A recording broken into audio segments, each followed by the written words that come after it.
حي على الفلاح.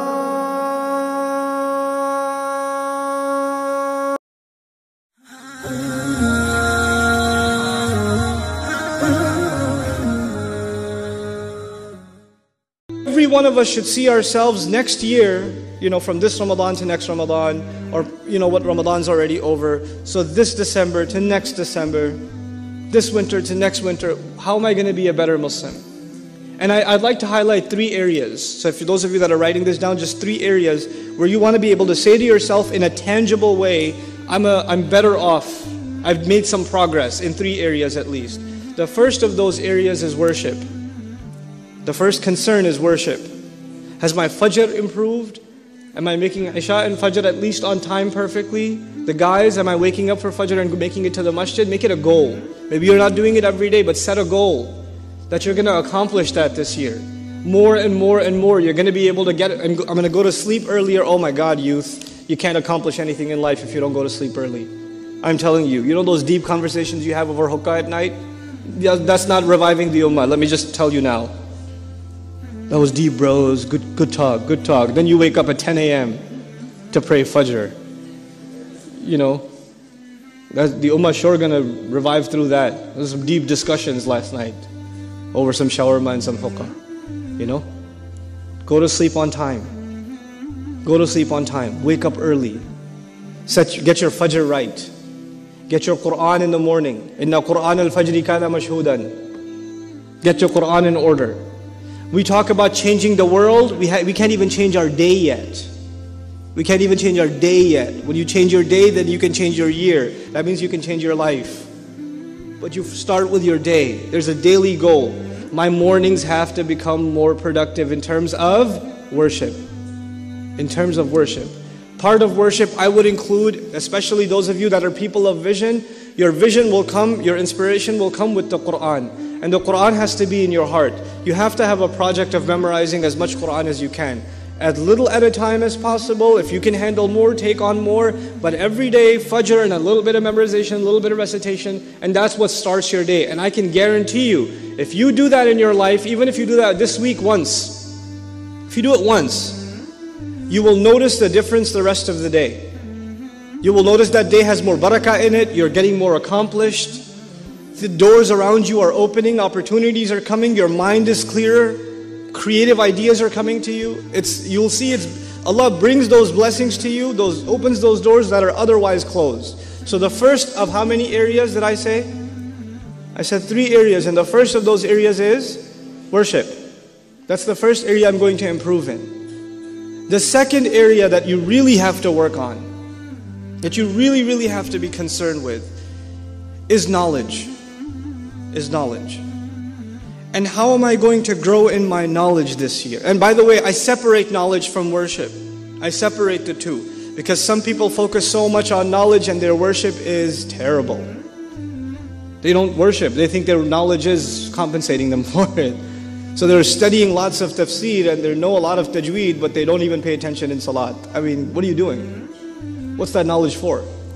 I'm mentioning these things in priority. First thing was worship. The second thing is knowledge. And I don't mean become a alim and get a degree in sharia. Those of you that want to do that, congratulations. I'm talking to everybody here. Not everybody here is going to be a mufti or a alim or whatever. But you have to be educated Muslims.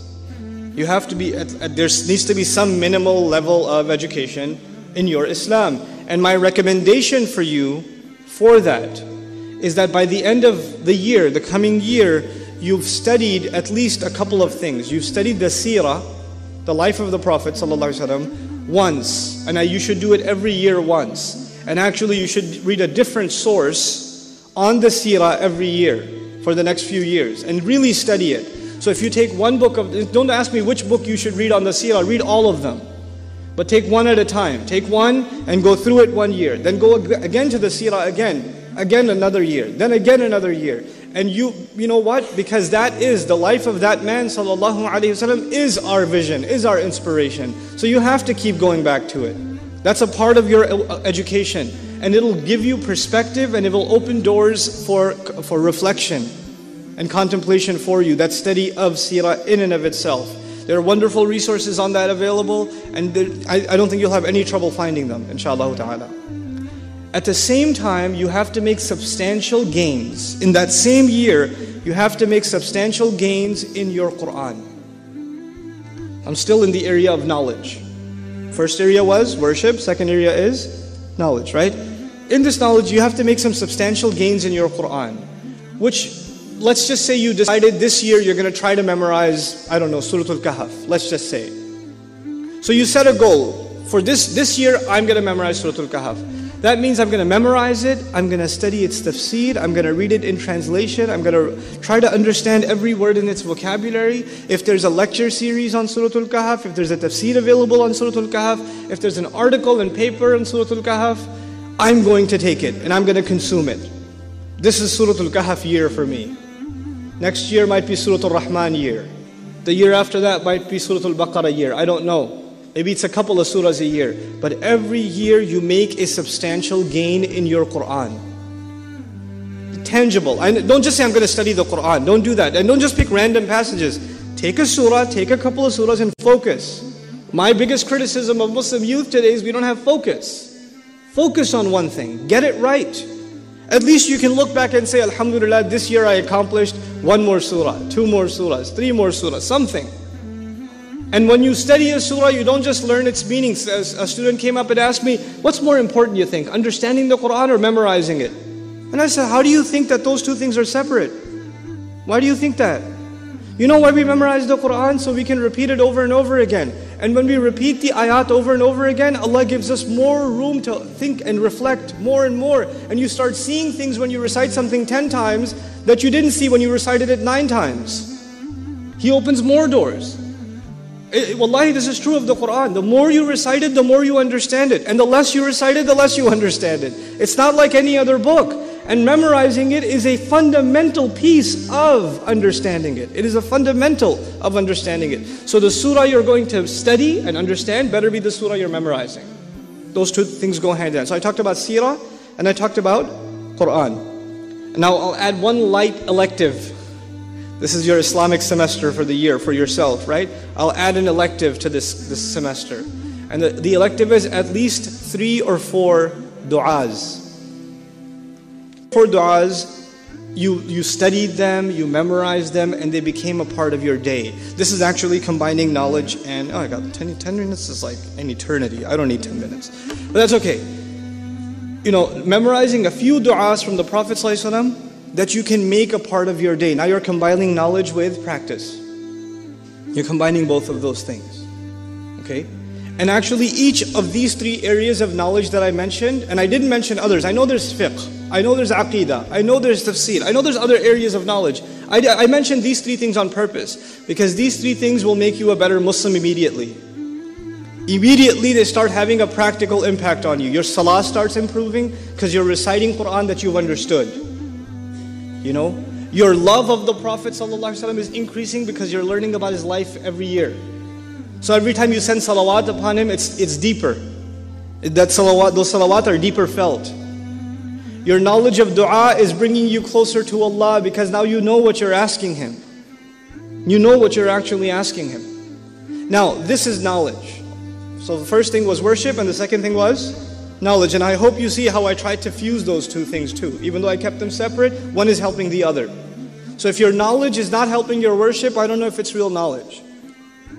I don't know if that's real knowledge in terms of deen. In terms of deen.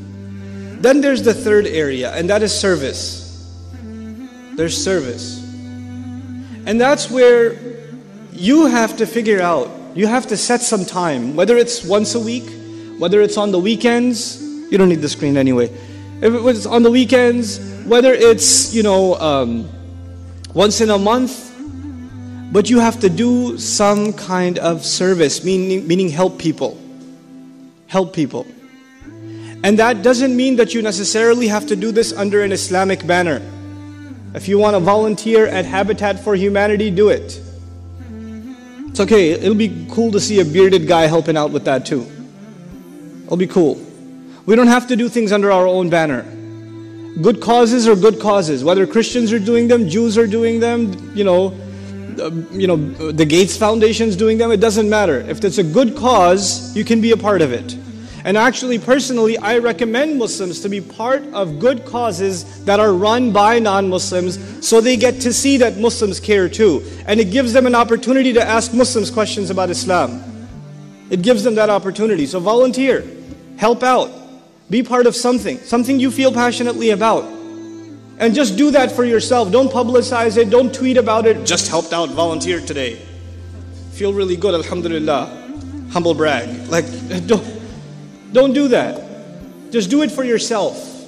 It will make you a better human being. You'll become a better person when you do these kinds of. And parents, those of you that have parents that have teenage children, if you can encourage that sort of activity and even take part in it with your teenage kids, it's actually most important in teenage years to engage in the activity of helping other people.